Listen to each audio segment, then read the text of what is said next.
Hey everybody, how's it going? Hey, that's great. Joined with, Warren Sears, joined with Jared Koller here. We're going to give you a little halftime update. We're going to give you a quick update on weather, what you can expect the rest of the game into the overnight, and then Jared's going to give you some standouts from the first half. Yep. Chiefs are currently leading 16-7 if you're living under a rock. Thanks for joining us at halftime here. Hopefully you're warm inside watching, or at least holding out in a place that's warm. Because as Warren will tell you, it's cold. I have my coat on still. I can't. I went home for a little break, and I can't even warm up. So I can only imagine what everyone's feeling out there. All right, let's talk a little bit of weather here real quick. What we'll do is talk through just a few graphics, what you can expect the rest of this evening and into the overnight, and then we'll get you to a little sports update. Just want to throw this out there first. This was the now official coldest start of a Chiefs game in history. 4 below was that kickoff temperature. That does beat the old record of 0.5 degrees in 1983, 1 in 2016 against the Titans, 4 in 1963 against the Jets, and 8 in 1972. This also is the 4th coldest NFL game ever. So ridiculously cold out there, and it is only going to get worse here and through the rest of this evening. So current temperatures, as we take a closer look here in the metro, it's 7 below at KCI. It's 10 below in Leavenworth right now.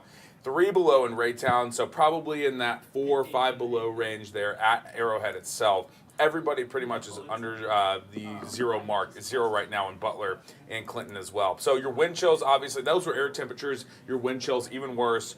We have as some spots as low as 35 below already in Maryville, 28 below at the airport right now here. The Chiefs game is pretty much close to that as well. So this only decreases throughout the rest of our evening and into the overnight. So because of that, obviously, incredibly dangerous. I did see a lot of people at the game with goggles on, ski masks. I mean, anything you can do to cover up your skin, even just to let the dog out. We really need to make sure that we're watching our exposure to the outdoor elements with the next, not 24 hours, but likely the next 3 days as well.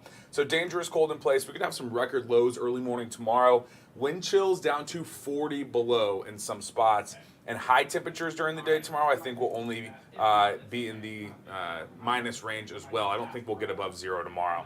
So my forecast low tomorrow morning is 12 below. That would shatter an old record back in 1979 of 10 below. So that is what I expect out the door early in the morning. And this is a look at your forecast highs in the afternoon. Again, most of us, I think, stay below the 0 mark. Those of you in Butler and Clinton, you might get right above the 0 mark. That is well below where we should be. 38 is our average high this time of the year. There's a small opportunity for a few snow showers during the day tomorrow, especially as we get through midday and into the afternoon. And the farther south you go, that should not accumulate to anything. So just a reminder, we do have a wind chill warning in place through 12 p.m. Tuesday. I don't think our wind chills will get above 0 until Wednesday, most likely. And again, tomorrow morning is an area that I'm really concerned about, because take a look at these forecast wind chill values. Below 40 and even some other minus 40 in some spots. And that maxes out our temperature map here.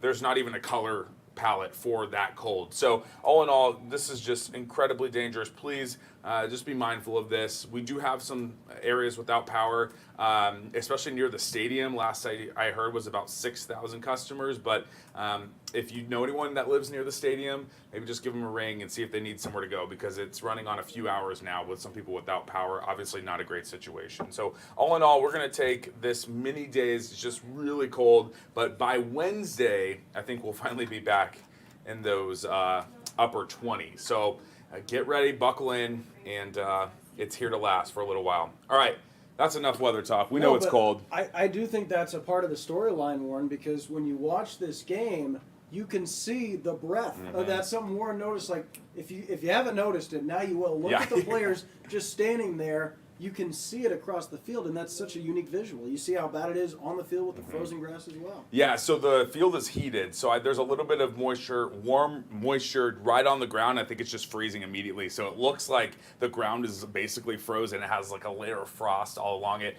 Jared, I'm surprised how well receivers are, for the most part, catching the ball in the Chiefs, and how these guys are throwing the ball out there. Well, that's something where you really have to evaluate this game through the lens of the weather, right? Because this is not how the Chiefs would normally play. This is not how the Dolphins would normally play.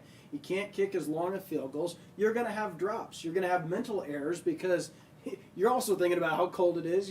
That's where Travis Kelce, the greatest tight end to ever walk this earth, he has a couple plays that he'd like back. Well, when it's that cold, even for someone with that experience, Kelsey's not wearing any sleeves. You're not at 110%. You're maybe at 95%. And so that does have an impact on the game itself, which is a unique storyline. Yeah, absolutely. What other things you like from the Chiefs in this first half? So let's shout out some key contributors. Harrison Butker, so far the MVP. 3 field goals, all right?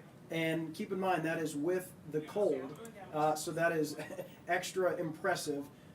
Because the Chiefs have not turned the ball over, they're in the red zone. They're not scoring touchdowns, so they're not up by as many points as they could be, but they're still capitalizing, and special teams is coming through. The guy that's gotten him into field goal range with the big first half, Rashee Rice, playing in his first career postseason game, has a touchdown. He has 92 yards on 6 catches. For a rookie in this cold is incredibly impressive. They're running the ball to some success. Isaiah Pacheco, 12 carries, 65 yards. Travis Kelce, even though he does have a drop or two, 5 catches, 55 yards, so Kelce's still playing at a high level. I think one of the most important plays of the game was Patrick Mahomes on 4th down. He had a 28-yard run, which is something he's always been good with his legs. Fun fact, he's the Chiefs' all-time postseason leading rusher, even though he's a quarterback. But that is how, in this cold weather, you got to win different ways. So he's winning with his legs. Their first opening drive was incredibly impressive. They went right down the field and scored.